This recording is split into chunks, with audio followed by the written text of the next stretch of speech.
ಸಿಗುವುದಿಲ್ಲ ಎಂದು ತುಂಬಾ ಜನ ಹೇಳುವುದನ್ನು ಕೇಳಿರಬಹುದು. ಇವತ್ತಿನ ವಿಡಿಯೋದಲ್ಲಿ ಅದರ ಕಾರಣಗಳನ್ನು ತಿಳಿದುಕೊಳ್ಳೋಣ. ವಾಸ್ತವವಾಗಿ ಕೆಲವರು ಪೂಜೆ ಮಾಡುವ ಸಮಯದಲ್ಲಿ ಕೆಲವು ತಪ್ಪುಗಳನ್ನು ಮಾಡುತ್ತಾರೆ. ಇದರಿಂದಾಗಿ ಅವರಿಗೆ ಪೂಜೆಯ ಫಲ ಸಿಕ್ಕುವುದಿಲ್ಲ. ಹೀಗಿರುವಾಗ ನೀವು ತಪ್ಪು ವಿಧಾನಗಳಿಂದ ಪೂಜೆಯನ್ನು ಮಾಡಿದರೆ ಕೆಲವೊಮ್ಮೆ ಅದರ ಕೆಟ್ಟ ಪ್ರಭಾವವು ಕೂಡ ನಿಮ್ಮ ಮೇಲಾಗುವ ಸಂಭವ ಇರುತ್ತದೆ. ಬನ್ನಿ ತಿಳಿದುಕೊಳ್ಳೋಣ, ಮನೆಯಲ್ಲಿ ಮತ್ತು ಮಂದಿರಗಳಲ್ಲಿ ಪೂಜೆ ಮಾಡುವ ಸರಿಯಾದ ವಿಧಿ ಯಾವುದು ಎಂದು. ಮೊದಲನೆಯದಾಗಿ, ಯಾವುದೇ ದೇವರಿರಲಿ ಅಥವಾ ದೈವವೇ ಇರಲಿ, ಪೂಜೆ ಮಾಡುವ ಮೊದಲು ತನು ಶುದ್ಧೀಕರಣ ಮುಖ್ಯವಾಗುತ್ತದೆ. ಅಂದರೆ ಪೂಜೆ ಮಾಡುವ ಮೊದಲು ಸ್ನಾನ ಮಾಡುವುದು ಅತಿ ಅಗತ್ಯವಾಗುತ್ತದೆ. ಸ್ನಾನದ ನಂತರ ಶಾಂತವಾದ ಮನಸ್ಸಿನಿಂದ ಕುಳಿತು ಪೂಜೆ ಮಾಡಲಾಗುತ್ತದೆ ಮತ್ತು ಆರತಿಯನ್ನು ಎದ್ದು ನಿಂತು ಮಾಡಲಾಗುತ್ತದೆ. ಒಂದು ವೇಳೆ ದೈಹಿಕ ಸಮಸ್ಯೆಗಳಿದ್ದರೆ ನಿಂತು ಕೂಡ ಪೂಜೆಯನ್ನು ಮಾಡಬಹುದು. ಇನ್ನು ಕೆಲವರು ಪೂಜೆ ಮಾಡುವಾಗ ಖಾಲಿ ನೆಲದ ಮೇಲೆ ಕುಳಿತು ಪೂಜೆಯನ್ನು ಮಾಡುತ್ತಾರೆ. ಆದರೆ ಅದು ತಪ್ಪಾದ ವಿಧಾನವಾಗಿದ್ದು, ಖಾಲಿ ನೆಲದ ಮೇಲೆ ಆಸನವನ್ನು ಇಟ್ಟುಕೊಂಡು ಅದರ ಮೇಲೆ ಕುಳಿತು ಪೂಜೆ ಮಾಡಬೇಕಾಗುತ್ತದೆ. ಶಾಸ್ತ್ರಗಳ ಪ್ರಕಾರ ಕುಳಿತುಕೊಳ್ಳಲು ಚಟಾಯಿ ಅಥವಾ ಮಣೆಯನ್ನು ಬಳಸುವುದು ಶುಭವೆಂದು ತಿಳಿಯಲಾಗಿದೆ. ಎರಡನೆಯದಾಗಿ, ದೇವರನ್ನು ಎಂದಿಗೂ ಕೂಡ ನೆಲದ ಮಟ್ಟದಲ್ಲಿ ಕೂರಿಸಬಾರದು. ನೆಲದ ಮಟ್ಟಕ್ಕಿಂತ ಎತ್ತರದಲ್ಲೇ ಕೂರಿಸಬೇಕು. ಭಗವಂತನು ಅಸಮಾನ ಮತ್ತು ಅಪ್ರತಿಮನಾಗಿರುವುದರಿಂದ ಸದಾ ನಮಗಿಂತ ಎತ್ತರದ ಸ್ಥಾನದಲ್ಲೇ ಇಡಬೇಕಾಗುತ್ತದೆ. ಭಗವಂತನ ಪೂಜೆಯನ್ನು ಮಾಡಲು ಮೂರ್ತಿಯನ್ನು ಎತ್ತರದ ಚೌಕಿ ಅಥವಾ ಮಣೆಯ ಮೇಲೆ ಸ್ಥಾಪಿಸಬೇಕಾಗುತ್ತದೆ. ಇಷ್ಟೇ ಅಲ್ಲದೆ ದೇವರ ಕೋಣೆಯಲ್ಲಿ ಎಂದಿಗೂ ಕೂಡ ದೇವರ ಮೂರ್ತಿಗಳನ್ನು ಗೋಡೆಗೆ ಒರಗಿಸಿ ಇಡಬಾರದು. ಹಾಗೆ ಪೂಜೆ ಮಾಡುವಾಗ ನಿಮ್ಮ ಮುಖ ಸದಾ ಉತ್ತರ ಅಥವಾ ಪೂರ್ವ ದಿಕ್ಕಿನೆಡೆಗೆ ಇರಬೇಕಾಗುತ್ತದೆ. ಮನೆಯೇ ಇರಲಿ ಅಥವಾ ದೇವಸ್ಥಾನವೇ ಇರಲಿ, ಪೂಜೆ ಮುಗಿದ ತಕ್ಷಣ ಭಗವಂತನಿಂದ ತಪ್ಪದೆ ಕ್ಷಮಾಪಣೆಯನ್ನು ಕೋರಬೇಕು. ಇದರಿಂದ ತಿಳಿದು ಅಥವಾ ತಿಳಿಯದೇ ಆಗಿರುವ ನಿಮ್ಮ ತಪ್ಪುಗಳನ್ನು ಭಗವಂತ ಮನ್ನಿಸುತ್ತಾನೆ ಮತ್ತು ಆಶೀರ್ವಾದವನ್ನು ನೀಡುತ್ತಾನೆ. 3. ಮನೆಯಲ್ಲಿ ದೇವರ ಕೋಣೆಯು ಸದಾ ಈಶಾನ್ಯ ಮೂಲೆಯಲ್ಲೇ ಇರಬೇಕಾಗುತ್ತದೆ.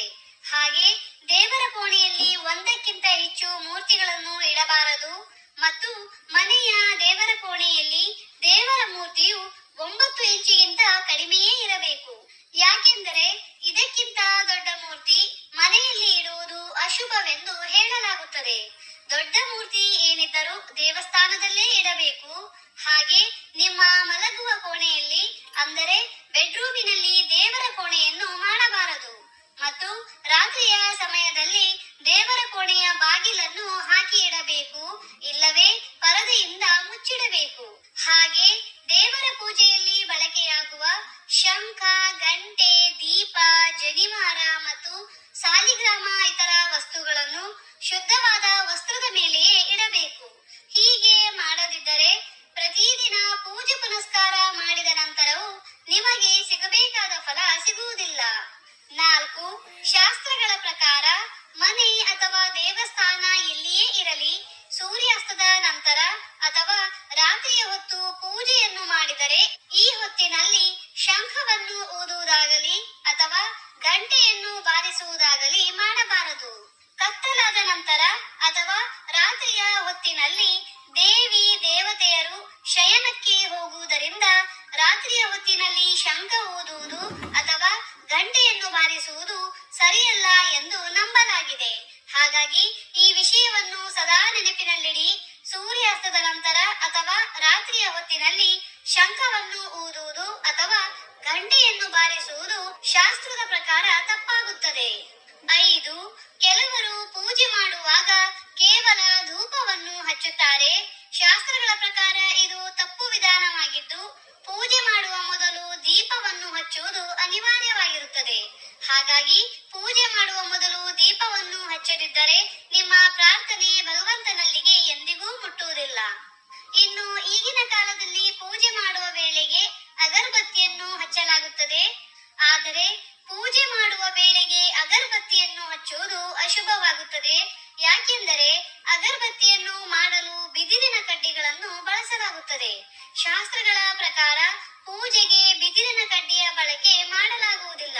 ಹಾಗಾಗಿ ಪೂಜೆ ಮಾಡುವ ವೇಳೆಗೆ ಊದಿನ ಕಡ್ಡಿಯ ಬದಲಾಗಿ ದೀಪದ ಬಳಕೆಯನ್ನು ಮಾಡಬೇಕು. 6. ನೀವು ಪೂಜೆ ಮಾಡಲು ಅಥವಾ ದರ್ಶನಕ್ಕಾಗಿ ದೇವಸ್ಥಾನಕ್ಕೆ ಹೋದಾಗ ಅಲ್ಲಿ ಕೊಡುವ ಪ್ರಸಾದವನ್ನು ಅಲ್ಲೇ ತಿನ್ನಬೇಕು. ಹೀಗೆ ಮಾಡುವುದು ಶ್ರದ್ಧೆಯ ಪ್ರತೀಕವಾಗಿರುತ್ತದೆ. ಹಾಗೆ ನೀವು ದೇವಸ್ಥಾನಕ್ಕೆ ಹೋದಾಗ ಒಮ್ಮೆಯಾದರೂ ಗಂಟೆಯನ್ನು ಬಾರಿಸಲೇಬೇಕು. ಮಾನ್ಯತೆಯ ಪ್ರಕಾರ ಗಂಟೆಯನ್ನು ಬಾರಿಸುವುದರಿಂದ ಅಥವಾ ಮನೆಯಲ್ಲಿ ಪೂಜೆಯನ್ನು ಮಾಡುವಾಗ ಶಂಖವನ್ನು ಊದುವುದರಿಂದ ನಿಮ್ಮ ಪ್ರಾರ್ಥನೆ ನೇರವಾಗಿ ದೇವರಲ್ಲಿ ಮುಟ್ಟುತ್ತದೆ ಮತ್ತು ಶಂಖನಾದದಿಂದ ಮನೆಯಲ್ಲಿ ಸಕಾರಾತ್ಮಕ ಶಕ್ತಿ ಹೆಚ್ಚುತ್ತದೆ. 7. ಪೂಜೆಯನ್ನು ಮಾಡುವಾಗ ದೀಪದಿಂದ ದೀಪವನ್ನು ಹಚ್ಚಬಾರದು. ಶಾಸ್ತ್ರಗಳ ಪ್ರಕಾರ ಹೀಗೆ ಮಾಡುವವನು ರೋಗಿಯಾಗುತ್ತಾನೆ. ಹಾಗೆ ದೇವರಿಗೆ ಅರ್ಪಿಸುವ ಹೂವನ್ನು ಸ್ನಾನ ಮಾಡುವ ಮೊದಲೇ ತೆಗೆದಿಡಬೇಕು. ಯಾಕೆಂದರೆ ಸ್ನಾನ ಮಾಡಿದ ನಂತರ ಹೂವನ್ನು ಕಿತ್ತರೆ ಅದು ಸ್ವಯಂಗೆ ಅರ್ಪಿಸಿದಂತೆ. ಹಾಗೆ ಪೂಜೆ ಮಾಡುವಾಗ ದೇವರ ಪೂಜೆಗೆ ಬಳಸುವ ವಸ್ತುಗಳಾದ ಶಂಖ, ದೀಪ, ದೇವರ ಮೂರ್ತಿ, ಸಾಲಿಗ್ರಾಮ ಇವುಗಳನ್ನು ನೆಲದ ಮೇಲೆ ಇಡಬಾರದು. 8. ಪೂಜೆಯನ್ನು ಮಾಡುವಾಗ ದೇವರ ಆರತಿಯನ್ನು ಎತ್ತುವಾಗ ವಿಷ್ಣು ದೇವರ ಎದುರಿಗೆ 12 ಸಲ, ಸೂರ್ಯ ದೇವನ ಎದುರಿಗೆ 7 ಸಲ, ದುರ್ಗಾದೇವಿಯ ಎದುರಿಗೆ 9 ಸಲ, ಶಿವನ ಎದುರು 11 ಸಲ ಮತ್ತು ಗಣಪತಿಯ ಎದುರಿಗೆ 4 ಸಲ ಆರತಿಯನ್ನು ಎತ್ತಬೇಕು. ಇದರಿಂದ ಪೂಜೆಯ ಸಕಾರಾತ್ಮಕ ಫಲ ಸಿಗುತ್ತದೆ. ಹಾಗೆ ಯಾವುದೇ ಮಂತ್ರದ ಜಪವನ್ನು ಮಾಡಿದ ನಂತರ ನಿಮ್ಮ ಕಣ್ಣುಗಳನ್ನು ಭೂಮಿಯ ಸ್ಪರ್ಶ ಮಾಡಿಸಬೇಕು. ಇದರಿಂದ ನಿಮ್ಮ ಜಪದ ಪೂರ್ಣ ಫಲ ಪ್ರಾಪ್ತಿಯಾಗುತ್ತದೆ. 9. ನೀವು ಯಾವುದೇ ಹರಕೆಯನ್ನು ಹೊತ್ತಿದ್ದರೆ ಅಥವಾ ಏನಾದರೂ ಸಂಕಲ್ಪವನ್ನು ಮಾಡಿದ್ದರೆ ಅದಕ್ಕೆ ಹೆಚ್ಚು ಸಮಯವನ್ನು ತೆಗೆದುಕೊಳ್ಳಬಾರದು. ಸಂಕಲ್ಪವನ್ನು ಪೂರ್ಣ ಮಾಡುವಲ್ಲಿ ತಡ ಮಾಡಿದರೆ ನಿಮ್ಮ ಪೂಜೆಯ ಫಲ ನಿಮಗೆ ಸಿಗುವುದಿಲ್ಲ. 10ನೇಯದಾಗಿ ದಾನ ದಕ್ಷಿಣೆಗಳನ್ನು ಸದಾ ಬಲಗೈಯಿಂದ ಮಾಡಬೇಕು. ಹಾಗೆ ಏಕಾದಶಿ, ಅಮಾವಾಸ್ಯೆ, ಕೃಷ್ಣ ಚತುರ್ದಶಿ, ಹುಣ್ಣಿಮೆ, ವ್ರತ, ವಾರ ಅಥವಾ ಶ್ರಾದ್ದದ ದಿನ ಕೂದಲನ್ನು ಕತ್ತರಿಸಬಾರದು. ಜನಿವಾರವನ್ನು ಹಾಕುವವರು ಯಾವುದೇ ಪೂಜೆ ಪುನಸ್ಕಾರ ಮಾಡುವಾಗಲೂ ಯಜ್ಞೋಪವೀತವನ್ನು ಹಾಕದೆಯೇ ಮಾಡುವುದರಿಂದ ನೀವು ಮಾಡುವ ವ್ರತ, ಪೂಜೆ, ಅನುಷ್ಠಾನಗಳ ಫಲ ನಿಮಗೆ ಸಂಪೂರ್ಣವಾಗಿ ಸಿಗುವುದಿಲ್ಲ, ಅದು ನಿಷ್ಫಲವಾಗುತ್ತದೆ. 11ನೇಯದಾಗಿ ಹಿಂದೂ ಧರ್ಮದ ಪ್ರತಿಯೊಬ್ಬರ ಮನೆಯಲ್ಲೂ ಗಂಗಾಜಲವನ್ನು ಅಂದರೆ ಕಾಶಿ ತೀರ್ಥವನ್ನು ಇಡಲಾಗುತ್ತದೆ.